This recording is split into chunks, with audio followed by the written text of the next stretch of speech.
Hola a todos, ¿cómo están? Les damos la bienvenida a una nueva conversación de Observatorio Judicial. Hoy tenemos como invitado a Eduardo Alemán. Eduardo es cientista político, es profesor de ciencia política de la Universidad de Houston y es uno de los principales conocedores del sistema legislativo en América Latina. Muchas gracias, Eduardo, por estar hoy con nosotros. Te damos la bienvenida. Esta entrevista les recordamos que la pueden ver en nuestro canal de YouTube de Observatorio Judicial y también en el podcast El Observador. Muchas gracias, Eduardo, por acompañarnos hoy. Gracias por invitarme. Bueno, quisiéramos partir esta entrevista un poco poniéndonos en el contexto de esta nueva conversación constitucional que se está dando aquí nuevamente en nuestro país. Y al respecto quisiera preguntarte ¿cuál es la importancia que crees tú que tiene las definiciones que se tomen en el contexto de la comisión experta para efectos del resguardo del Estado de Derecho y también para otras materias que sé que podemos conversar? ¿Cuál es tu opinión al respecto, Eduardo? Bueno, me parece que es muy importante. El borrador que se escriba en la comisión experta va a formar de algún modo la base sobre la cual luego el Consejo Constitucional va a trabajar en el nuevo texto de la Constitución. Entonces me parece que las bases que se sienten en este borrador van a tener una gran influencia en el texto final y por eso me parece que muy importante. Respecto al Estado de Derecho, me parece que hay dos aspectos fundamentales que es importante considerar. Uno tiene que ver con la protección de derechos básicos que se establezca en este borrador. Y lo otro tiene que ver con el diseño institucional que va a proteger esos derechos. Entonces, respecto al primer aspecto, lo importante sería ver la protección de derechos como, por ejemplo, la protección a la vida, a la libertad de conciencia, la libertad de expresión, la libertad de prensa, la protección a un debido proceso, por supuesto, la protección a la propiedad privada. Entonces eso es muy importante porque eso forma de algún modo una base fundamental para el Estado de Derecho, ¿no? Entonces eso va a ser muy importante, la protección de estas libertades, porque eso va a formar la base para luego exigir que los individuos sean tratados de una manera igualitaria frente a la ley, que no haya individuos que estén por arriba de la ley, que todos sean tratados de una manera correcta, igual, y al mismo tiempo que se protejan los procesos judiciales, que estos sean imparciales y los individuos tengan este tipo de protección. Entonces eso es muy importante y creo yo, si comparamos con el proyecto de la previa convención constituyente, el fallido proyecto constitucional, podemos ver qué tan importante es, porque claro, respecto a este tema de derechos, hubo grandes fallos en este texto anterior que esperamos en este nuevo texto enmiende, proteja de una manera que el anterior no lo hizo. Así es. El otro aspecto es el diseño institucional, ¿no? Porque el diseño institucional, uno establece estos derechos, pero al mismo tiempo hay que proteger estos derechos. Entonces, el diseño institucional ayuda a que estos derechos luego se manifiesten realmente, sean protegidos. Entonces, por ejemplo, el diseño del Poder Judicial va a ser fundamental, así como también otros aspectos que tienen que ver con la regulación del Poder Judicial. De nuevo, esto es muy importante y para hacer una comparación también con el proceso anterior, podemos ver cómo el proceso anterior tenía algunos elementos que nos llevaban a dudar de, por ejemplo, la independencia del Poder Judicial, y esto me refiero específicamente a un diseño fallido respecto al Consejo Judicial que iba de algún modo a gobernar al Poder Judicial o, bueno, lo que en ese momento se llamó sistemas de justicia, claro, ¿no? Entonces, me parece que ahí, por ejemplo, una falla importante tenía que ver con la gran injerencia del poder político en el gobierno interno del Poder Judicial, ¿no? Entonces, eso solamente es un ejemplo de por qué es muy importante prestarle atención al diseño institucional que va a salir de esta comisión experta y luego, bueno, será debatido por el Consejo Constitucional. Pero prestarle atención a algunos de estos detalles va a ser algo muy importante porque va a tener, últimamente, al final va a tener una gran injerencia en el Estado de Derecho. Así es, efectivamente. Y como tú bien dices, la conversación acerca del Consejo de la Magistratura, que es esto de la gobernanza, digamos, del Poder Judicial, que saldría de la Corte Suprema para radicarse en un organismo externo, es algo que suscitó debate y que, bueno, sabemos que también ha suscitado debate en otros países, en Argentina, en Perú. En Argentina está bastante politizado. Muy politizado, creo que hay ciertas lecciones que aquellos que están en la comisión experta y eventualmente en el Consejo Constitucional deberían tomar de los problemas que existen en Argentina, esa gran crisis institucional entre el Poder Ejecutivo y el Poder Judicial, pero también otras experiencias que han sido problemáticas, no necesariamente en Argentina, pero por ejemplo en España también, donde este Consejo ha estado de algún modo un poco paralizado por un tiempo. Y creo que ahí hay varios aspectos, pero resaltaría dos.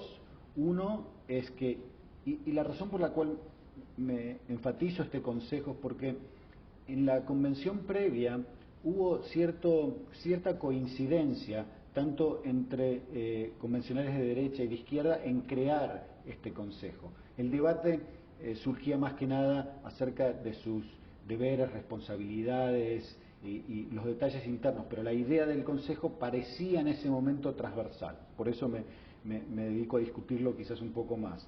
Y diría que hay dos aspectos. Uno es si este Consejo de la Judicatura o Consejo de la Magistratura, como sea que termina llamándose, si es muy poderoso, si concentra demasiado poder, se transforma en un botín político.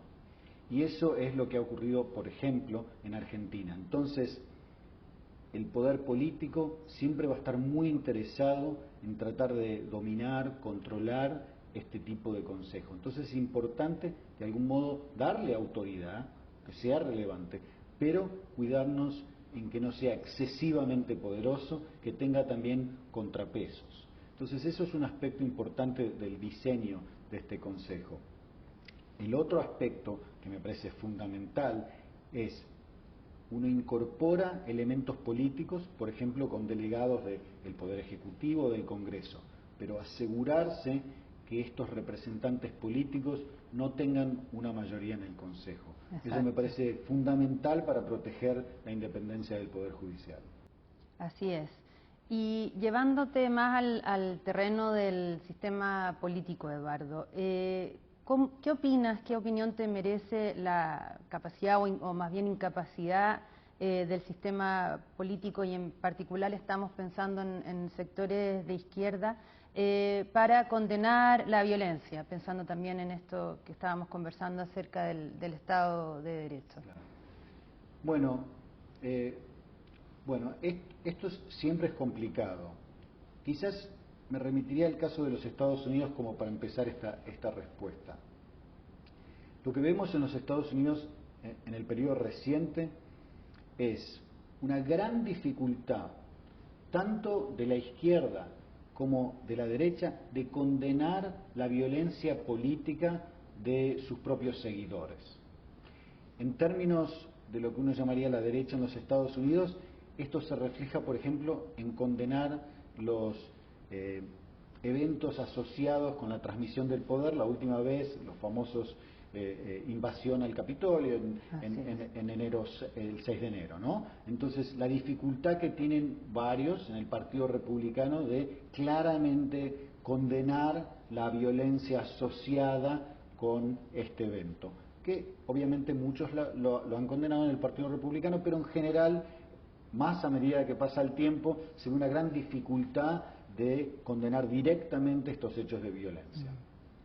Por el otro lado, en la izquierda, el Partido Demócrata ha tenido mucha dificultad en condenar la violencia asociada a todos los desmanes que ocurrieron luego del asesinato de George Floyd en el 2020, donde hubo un verano terrible en los Estados Unidos, de gran violencia que se extendió a 2000 ciudades o algo así, donde la propiedad de un montón de individuos y pequeños comerciantes fue atacada, quemada, murió mucha gente. Esto fue realmente un verano de terror en los Estados Unidos, y la izquierda norteamericana ha tenido una gran dificultad en condenar todos estos aspectos violentos. Entonces me remito a la situación en que en general es difícil a veces a los partidos políticos condenar la violencia de aquellos que ellos consideran son sus militantes o son sus votantes, ¿no? Ahora, volviendo al caso de Chile, yo creo que lo que vemos en los últimos años es una violencia asociada tanto a eventos, por ejemplo, que siguieron a octubre de 2019, como, por supuesto, a el conflicto en el sur, que bueno, tiene una data mucho más mayor y que existe hace más tiempo. Pero lo que vemos claramente es que se le dificulta mucho a la izquierda condenar estos hechos de violencia. Entonces, por un lado uno puede entender por qué es así, pero por el otro lado me parece que si un partido político, un movimiento político va a defender el Estado de Derecho, va a defender la Constitución, va a defender la igualdad ante la ley, es necesario que también tome posiciones que a veces sean un poco difíciles políticamente, pero que son necesarias, y eso es condenar estos hechos de violencia. Entonces, yo creo que la izquierda se le dificulta porque ve por ejemplo, respecto a la violencia que siguió a octubre del 2019, que muchos de aquellos que participaron en estos hechos son de algún modo personas que están de su lado, uno podría decir. Entonces se le dificulta mucho condenar aquello que ellos ven, de algún modo está asociado con ellos. Y pienso que eso es una gran dificultad y que la izquierda debería cambiar su posición respecto a esto y ser firme en su condena a los actos de violencia. Perfecto. Bueno, y aprovechando que te tenemos en Chile, Eduardo, quisiera llevarte hacia otro terreno de pregunta para ir finalizando esta entrevista, porque hace un tiempo atrás nosotros conversamos en el contexto de la anterior discusión constitucional sobre la idea de la igualdad sustantiva, algo que fue dentro de todo una novedad en la conversación constitucional en Chile, y un concepto respecto del que quizás no se tenía una idea muy acabada. Quisiera preguntarte si es que ves que el escenario de la idea de la igualdad sustantiva podría replicarse en esta nueva conversación que se está dando hoy, y bueno, quizás también para las personas que siguen este video y este podcast, quizás contar un poco también de qué hablamos cuando hablamos de igualdad sustantiva, porque era una noción que en la propuesta constitucional que fue rechazada aparecía de manera transversal a lo largo del texto, digamos, no solamente a propósito de los derechos, sino que en muchos otros acápites del borrador. Sí, bueno, es un tema un poco complejo, pero si uno quizás podría resaltar aspectos esenciales, es que mira la igualdad desde otra perspectiva, no la perspectiva que típicamente estamos acostumbrados en sociedades liberales, en términos de la defensa de las libertades individuales y de la igualdad de los individuos frente a la ley, la igualdad de oportunidades. La noción de igualdad sustantiva parte de la base, primero, de que todos estamos divididos en diferentes grupos en esta sociedad, específicamente grupos que a veces tienen que ver con etnias, con raza, con este tipo de divisiones que a veces uno, digamos, nace perteneciendo a un grupo u otro, no es que uno se forma o elige pertenecer a un grupo u otro, y que estas divisiones implican unas divisiones respecto al poder que un grupo tiene por sobre el otro. Entonces pasa a considerarnos como partes de diferentes grupos, grupos de opresores y grupos de oprimidos. Entonces, para lograr una igualdad, de acuerdo a esta perspectiva, no se necesita solamente un Estado de Derecho, igualdad ante la ley y tratar de avanzar en términos de igualdad de oportunidades, sino para transformar esta sociedad se necesita un Estado activo que favorezca a un grupo por sobre otro para tratar de crear una igualdad de resultados.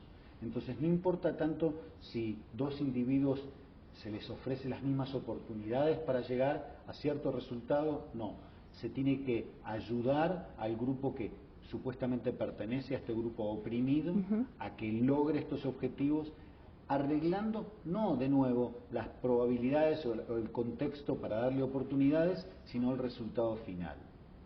Esto, respecto al Estado de Derecho que habíamos discutido antes, puede ser un gran problema, porque esa noción de que somos todos iguales frente a la ley, que un proceso judicial, por ejemplo, nos trata del mismo modo, o el proceso de acceso a la educación, o el proceso de acceso a un trabajo, o una posición dentro del gobierno, ya no se basa solamente en nuestros méritos individuales, no se basa en nuestras calificaciones, sino se basa en aspectos individuales que tienen que ver con dónde nacimos, al grupo al que pertenecemos, el color de nuestra piel, etcétera.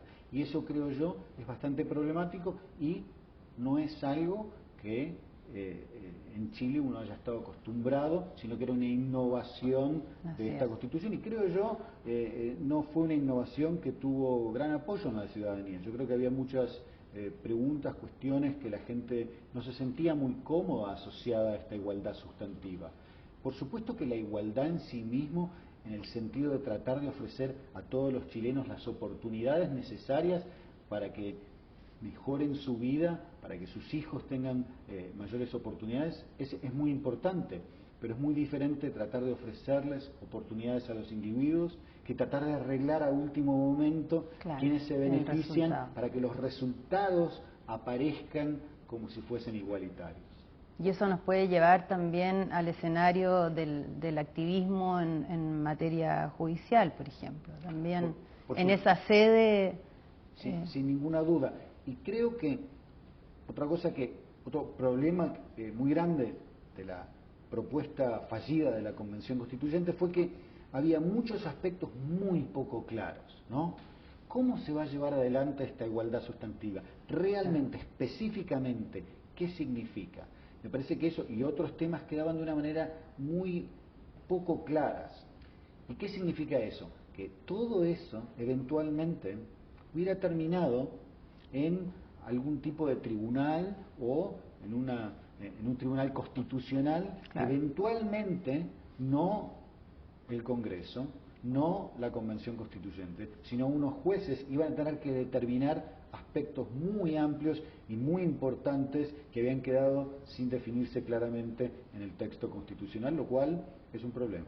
Así es, y que incluso podrían haber sido temas que correspondían a la política pública, digamos, no a la esfera judicial. Sí, y creo yo que es importante que el texto constitucional no sea tan extenso, que la autoridad que se le da al Estado sea limitada, porque lo que también queremos es darle oportunidad al poder político que decida, ¿no?, diferentes políticas, por ejemplo, de salud, de educación, de pensiones, si funcionan, si va bien, la gente puede votarlos, de nuevo regresarán al gobierno, se mantendrán estas políticas públicas, y si fallan, bueno, se las criticará, se las modificará, un nuevo gobierno vendrá en su lugar y llevará adelante otras políticas alternativas. Entonces me parece que el previo texto constitucional fallido empujaba la actividad del Estado a tantas áreas de la economía y de la política, que abrumaba y limitaba demasiado el accionar de los futuros gobiernos electos. Espero que en este nuevo proceso constitucional esta autoridad estatal sea más limitada. Eso esperamos. Muchas gracias, Eduardo. Hemos estado en esta conversación junto a Eduardo Alemán, profesor de Ciencia Política de la Universidad de Houston. Agradecemos el tiempo que te has tomado de conversar con nosotros, con Observatorio Judicial, y los invitamos a seguir esta conversación en nuestro podcast El Observador y en nuestro canal de YouTube. Muchas gracias, Eduardo. Muchas gracias.